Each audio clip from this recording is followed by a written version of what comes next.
Video کو like کریں، ہمارے چینل کو سبسکرائب کریں اور بیل آئیکن ضرور پریس کریں۔ صلی اللہ علیہ وسلم نے فرمایا یہ اللہ تعالیٰ کا فضل ہے، وہ جسے چاہتا ہے عطا فرماتا ہے۔ تو بہرحال یہ بھی اللہ کا فضل ہوتا ہے کہ اللہ سبحانہ وتعالیٰ کسی کو نیک عمل کی توفیق دے دے۔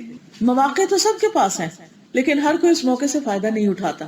سوچئے وہ کون سی رکاوٹیں ہیں، وہ کون سی رکاوٹیں ہیں جو ہمیں نیکی کے کام میں پیچھے رکھتی۔ تو اگر آپ غور کریں گے تو سب سے بڑی رکاوٹ خود ہمارا اپنا نفس، اس کی خرابیاں، اس کی انا، اس کے جھگڑے، منفی سوچ، منفی گفتگو، اللہ کی نافرمانیاں، حرام کاموں میں پڑنا، یہ وہ تمام امور ہیں جو انسان کو نیکی کی طرف بڑھنے نہیں دیتے۔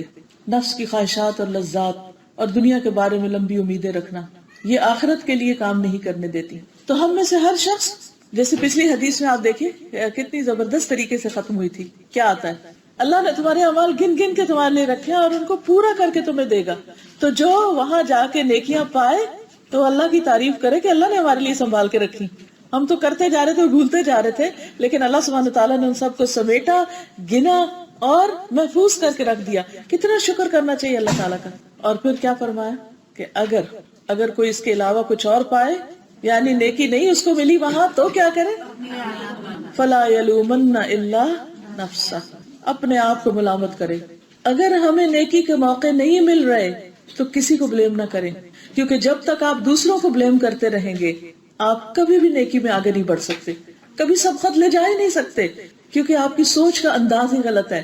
آپ اس راستے پہ چل رہے ہیں جو منزل تک پہنچا ہی نہیں سکتا۔ فلا یلومن الا نفسہ، صرف اپنے آپ کو بلیم کریں۔ حالات کا رونا نہ روئیں، لوگوں کی شکایتیں مت کریں، یہ دیکھیں کہ آپ میں کیا کمزوری ہے، آپ میں کیا کوتاہی ہے، آپ کیوں نہیں اس مقام تک پہنچ پا رہے جس میں دوسرے آگے نکلتے جا رہے ہیں۔ اپنی غلطیوں پر روئیں، توبہ استغفار کریں اور اللہ سبحانہ تعالیٰ سے نیکی کے مواقع اور فضل مانگیں۔ اور اگر اللہ تعالیٰ نے معاف کر دیا تو پھر کچھ دور نہیں۔ اس کے لیے بہت ضروری ہے کہ ہم ایک طرف اپنے نفس کا محاسبہ کریں، دوسری طرف اللہ تعالیٰ سے دعا کریں کہ اللہ تو ہمیں ہماری غلطیاں دکھا دے، ہمیں نظر آ جائیں اور ہم ان کو مان بھی جائیں۔ کیونکہ بعض اوقات اگر کوئی ہمیں ہماری غلطی دکھاتا ہے تو ہم الٹا اس پر ناراض ہو جاتے ہیں، غصہ کرنے لگتے ہیں کہ تم نے یہ کہا ہی کیوں، یہ کیسے ممکن ہے، اور اپنے آپ کو تعویلیں دینے لگتے ہیں کہ یہ بات تو اس وجہ سے اور یہ ہم یوں اس وجہ سے کر رہے ہیں۔ تو یہ بھی دعا مانگے اللہ تعالیٰ سے کہ اللہ پھر ان غلطیوں کے، ان کوتاہیوں کے اعتراف کی توفیق دے اور پھر ان پر توبہ کی توفیق دے اور ان کی اصلاح کی توفیق دے، تاکہ ہم محروم نہ رہ جائیں، پیچھے نہ رہ جائیں۔ دنیا میں بھی جب انسان کو کوئی سیٹ بیک ہوتا ہے یا کوئی کسی وجہ سے وہ پیچھے چلا جاتا ہے کسی دنیا کے ہی کسی معاملے میں، مال و دولت میں، اولاد میں یا کسی بھی چیز میں، تو یہ چیز اس کو کتنا بادر کرتی رہتی، کتنا پریشان رکھتی۔ لیکن یہ تو چند دن کی بات ہے نا، آپ نے دیکھا ہوگا کبھی ہم ایک مسئلے میں پریشان ہوتے ہیں، پھر وہ حل ہو جاتا ہے تو دوسرے میں ہونے لگتے ہیں، تو تیسرے میں۔ دنیا کا سلسلہ اور نظام تو ایسا چلتا ہی رہے گا، لیکن اصل چیز آخرت۔ یہاں تو اگر پیچھے رہ بھی جائیں تو تھوڑی اور پش دے کے ہم آگے بڑھ جاتے ہیں، لیکن آخرت میں تو کوئی پیچھے رہ گیا تو اسے کوئی چیز آگے نہیں کر سکتی، وہی ملے گا جو کر کے بھیجا ہوگا۔ تو اس لیے ہمیشہ نیکیوں کے لیے حریص رہنا چاہیے، جیسے صحابہ کرام نیکیوں کے لیے حریص تھے، شوق رکھتے تھے۔ اور یہاں پر جو وہ نبی صلی اللہ علیہ وسلم کے پاس مل کر آئے اپنے مسئلے کے حل کے لیے، تو ان کا مقصد حسد کرنا نہیں تھا اہل مال سے۔ اس سے صحابہ کرام کی خوبی پتہ چلتی تھی کہ مال ان کے نزدیک کوئی بڑی اہمیت نہیں رکھتا تھا۔ انہوں نے یہ نہیں کہا کہ یا رسول اللہ صلی اللہ علیہ وسلم کچھ لوگ تو اتنے مالدار ہیں اور وہ تو ایسا ایسا کر رہے ہیں، ہمیں کوئی نسخہ بتائیے کہ ہم بھی مالدار ہو جائیں، اوور نائٹ ہم بھی کوئی کروڑ پتی ہو جائیں۔ ایسا کچھ نہیں انہوں نے پوچھا، انہوں نے پتا تھا یہاں اگر بلینئر بھی ہو گئے تو سب کچھ ادھر ہی چھوڑ کے جانا ہے نا، سو واٹ اگر اسے خیر کے کام میں نہیں لگایا۔ نہ انہیں اللہ کی تقدیر پر کوئی اعتراض تھا کہ ان کو کیوں مل گیا، ہمیں وجہ بتائی جائے، ایسا بھی نہیں۔ ان کا فوکس کیا تھا، فوکل پوائنٹ آپ دیکھیں، ان کی عقل مندی کیا تھی، سمجھداری کیا تھی کہ پھر ہم کس طرح نیکی کمائیں، ہمیں کوئی طریقہ بتا دیا جائے کہ ہم بھی اس درجے کو پہنچے۔ ان کا مطلوب اور ان کا مقصود کیا تھا؟ جنت کے اعلیٰ درجات، کہ وہاں تک پہنچنے کا طریقہ بتا دے، whether it is through مال اور something else، کہ اصل میں تو جانا وہاں چاہتے ہیں، اس کا شوق ہے۔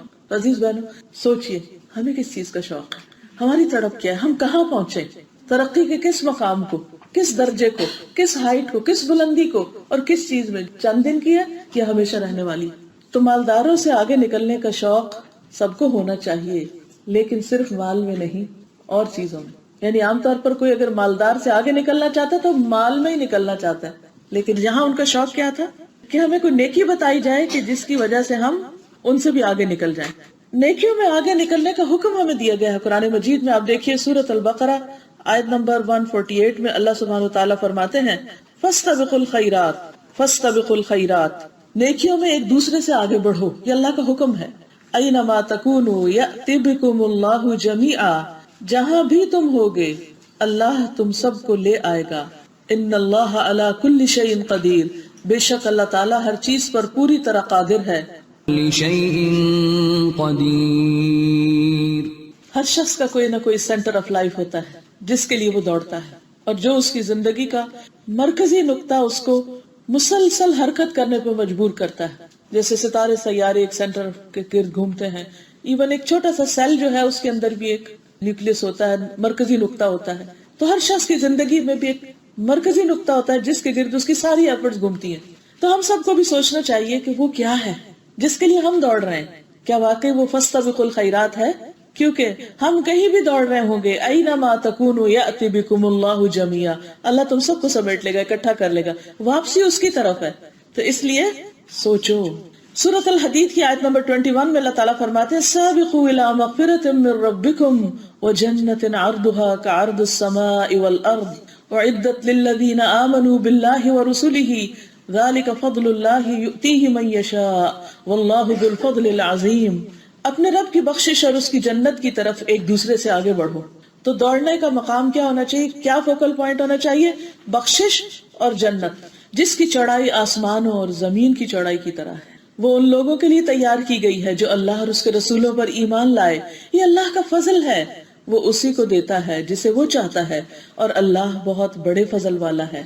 یعنی اللہ سبحانہ وتعالیٰ کے پاس تو سب کچھ ہے، لیکن اصل بات یہ کہ ہم کیا چاہتے ہیں، ہم کیا مانگتے ہیں. اگر ہماری طلب ہوگی نیکیوں میں بڑھنے، جسمانی طاقت ہو یا جوانی ہو یا زندگی ہو، یہ وقت ہو، انرجی ہو، ذہنی طاقت ہو، ذہانت ہو، کوئی بھی جو بلیسنگ ہے ہم پر اللہ سبحانہ وتعالیٰ کی، وہ صرف ایک سرٹن پیریڈ آف ٹائم کے لیے، اور اس کے بعد وہ آہستہ آہستہ آہستہ یا ایک دم واپس لے لی جاتی.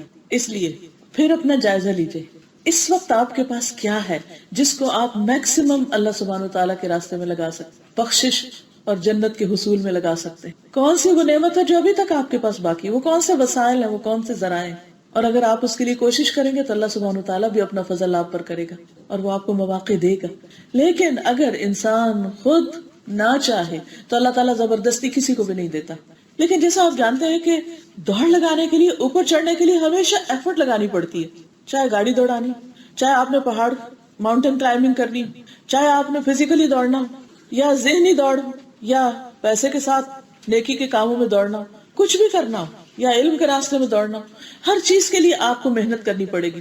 اس دنیا میں کچھ بھی فری نہیں ملتا، ہر چیز کے لیے کوشش کرنی پڑتی ہے، محنت کرنی پڑتی. تو ہمیں سوچنا یہ چاہیے کہ ہم دوڑنے کے لیے کتنا تیار ہیں، اس مشقت کے لیے کتنا تیار ہیں، کتنی محنت کرتے ہیں، کیا قربان کرنا چاہتے ہیں. کیونکہ یہ بھی یاد رکھیے، اب دوڑ کو امیجن کیجئے کہ دوڑ کے وقت فالتو مال سب نیچے اتار کے رکھنا پڑتا ہے، فالتو چیزیں.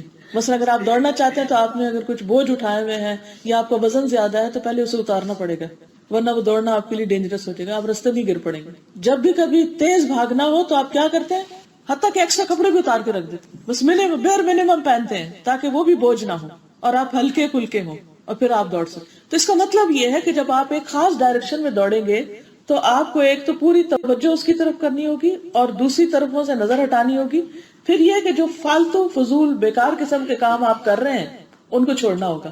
انسان ایک وقت میں کئی کشتیوں میں اکٹھا نہیں بیٹھ سکتا. اگر آپ کبھی ایک میں بیٹھ رہے ہیں، کبھی دوسرے میں، کبھی تیسرے میں، مثلا روڈ پر 3 گاڑیاں جا رہی ہیں اور آپ کہتے ہیں میں تینوں کا مزہ لوں، کبھی ایک میں بیٹھتے ہیں، کبھی دوسرے میں، کبھی تیسرے، تو کیا ہوگا، تھوڑی دیر کے بعد گاڑیاں رکیں گی، پھر آپ گاڑی چینج کریں گے، پھر آپ بیٹھیں گے، پھر اتریں گے، سارا وقت اسی میں چلا جائے گا. تو آپ کو چڑھنے سے پہلے ہی دیکھ لینا چاہیے کہ کس گاڑی میں بیٹھنا ہے آپ نے، اور پھر اس میں بس بیٹھ گئے تو اس کو پھر چلاتے چلے جائیں. ریسنگ کارز کو آپ نے دیکھا ہوگا کیسی کیسی ایفرٹ لگاتے ہیں اس ریس کے لیے، کتنی پریکٹس کرتے ہیں، کتنی محنت ہوتی اور کتنی سمجھداری کی ضرورت ہوتی تاکہ ریس جیتی جا سکے. گھوڑوں کی ریس دیکھ لے، کوئی بھی ریس دیکھیں. تو اگر ہم اس ریس میں شامل ہونا چاہتے ہیں مغفرت اور جنت کی، تو پھر ہمیں دیکھنا چاہیے کہ کون سی چیزیں رکاوٹ ہیں، کون سی چیزیں چھوڑنی ہوگی اور میں چھوڑ سکتی ہوں، اور کن چیزوں کو مجھے پرائرٹائز کر کے ان کے اوپر فوکس کرنا ہے تاکہ میں منزل تک پہنچ سکوں، which is very very important. انبیاء علیہم السلام کیوں چنے ہوئے لوگ تھے؟ کیونکہ ان کی زندگیوں میں نیکیوں کے لیے رغبت تھی اور نیکیوں میں دوڑتے تھے. ان کا سارا تھکنا نیکی کے کاموں میں ہوتا تھا اور سلو موشن نہیں تھے کہ ہاں اچھا کر لیتے ہیں جب ہمارے حالات اچھے ہوں گے. ایسے لوگ حالات کا انتظار بھی نہیں کرتے. انہیں جب نیکی کے موقع کا پتہ چل جاتا، نیکی کی جگہ کا، نیکی کے کام کا، تو پھر وہ فوراً اس کے لیے متحرک ہو جاتے ہیں. سورۃ الانبیاء 89 کو پکارا اے میرے رب مجھے اکیلا نہ چھوڑ، تو سب وارثوں سے بہتر ہے. تو ہم نے اس کی دعا قبول کی اور اسے یحییٰ عطا کیا اور اس کی بیوی کو اس کے لیے درست کر دیا. بے شک وہ نیکیوں میں جلدی کرتے تھے. ان کی خوبیاں کیا تھی؟ وہ نیکیوں میں جلدی کرتے تھے اور ہمیں رغبت اور خوف سے پکارتے تھے اور وہ ہمارے لیے عاجزی کرنے والے تھے. کانوا لنا خاشعین، یعنی جو عاجز مزاج ہوتا ہے، جو جھکنے والا ہوتا ہے، وہی دوڑتا ہے. دوڑنے سے پہلے آپ نے کبھی پوزیشن دیکھی دوڑنے والوں کی؟ کیسے کھڑے ہوتے ہیں؟ ایسے تھوڑی کھڑے ہوتے اکڑ کے. الرٹ، پوری طرح فوکس اور کان لگا کے کہ ادھر سے سیٹی بجے تو ادھر دوڑ پڑے، ادھر ادھر نہیں دیکھ رہے ہوتے. لیکن یہ خوبی صرف انبیاء کے ساتھ نہیں تھی. نبی صلی اللہ علیہ وسلم نے فرمایا میری امت کے ہر دور میں سابقون ہوں گے. فالسابقون السابقون اولئک المقربون. اور یہی دوڑتے دوڑتے دراصل اللہ کا قرب حاصل کر لیں گے، جس سے آگے کوئی خوشی ہے ہی نہیں، کوئی سکون اور اطمینان ہے ہی نہیں، اور اس سے بڑی کوئی خوش قسمتی بھی نہیں. تو اس لیے ہمت نہ ہاریے کہ او نو وہ تو پہلے دور کے لوگ تھے اور ان کے پاس تو بڑا ماحول تھا اور بہت مواقع تھے اور ہم کچھ نہیں کر سکتے. نہیں، ایک تو یہ منفی سوچ نکالی کہ ہم کچھ کر نہیں سکتے. سب کچھ کر سکتے ہیں، بس یہ کہ اس کی قیمت دینے والے بنے. سب کچھ ہو سکتا ہے لیکن اس کے لیے جو مطلوبہ ایفرٹ ہے وہ ہم لگائیں. بہت سے لوگ بلند منزلوں اور بڑے درجوں کا شوق رکھتے ہیں دنیاوی اعتبار سے بھی، لیکن اگر وہ اپنی بات میں سچے ہوتے ہیں تو پھر اس کے بعد کیا کرتے ہیں؟ لگ جاتے ہیں نا. کوئی اگر یہ کہے کہ میں دنیا کا نمبر 1 میڈیکل اسپیشلسٹ بن جاؤں جیسے کڈنیز میں، تو کیا کرے گا؟ وہ صرف ڈریم دیکھے گا، سویا رہے گا کہ اور ڈریم دیکھوں؟ نہیں، پھر وہ ہر طریقہ اختیار کرے گا جس سے وہ اپنی منزل تک پہنچ سکے. تو ویژنریز ایسے ہی ہوتے ہیں کہ جو اپنے لیے گول سیٹ کرتے ہیں اور پھر اس کے لیے اتنی محنت کرتے ہیں، اس مقام تک پہنچنے کی قیمت دیتے ہیں. قیمت سے مراد صرف پیسے نہیں ہوتے، قیمت سے مراد مطلوبہ ایفرٹ. آپ دیکھیں ہم میں سے ہر شخص جب حضرت ابوبکر کا حال پڑھتا ہے اور ان کا درجہ جانتا ہے، پھر حضرت عمر کا، پھر حضرت علی رضی اللہ تعالیٰ، حضرت عثمان، سارے صحابہ کا، صحابیات کا، تو ہم میں سے ہر ایک تمنا کرتا ہے کاش میں وہ ہوں، کاش میرا بچہ ایسا ہو، کاش ایسا ہو. لیکن انہوں نے جو قربانیاں کی، انہوں نے جو کوششیں کی، کیا ہم وہ کرنے کو تیار ہیں؟ جو کچھ انہوں نے اللہ کے راستے میں دیا کیا ہم بھی دینے کو تیار ہیں؟ ادھر ہمارا دھیان ہی نہیں جاتا. ہم صرف تمنائیں اور آرزویں کرتے ہیں. تو کوئی کام صرف تمنائیں کرنے سے تو نہیں آتا. تو اکثر لوگوں کی تمنائیں بہت بڑی بڑی ہوتی ہیں لیکن اس کے لیے محنت نہیں کرتے، ادھر ادھر کی چیزوں میں بھٹکے رہتے ہیں اور اصل کو بھول جاتے ہیں. تو صرف تمنائیں اور آرزویں کرنے سے کچھ بھی نہیں ملتا، ورنہ تو ساری دنیا وہ حاصل کر لیتی جس کی وہ تمنا کرتی ہے. تو محنت اور صحیح ڈائریکشن پہ محنت، جہاں جانا ہے اسی ڈائریکشن میں گاڑی چلانی پڑے گی، اور گاڑی چلانے کے لیے اتنا پیٹرول بھی ڈالنا پڑے گا اور صحیح گاڑی کا بھی تعین کرنا پڑے گا.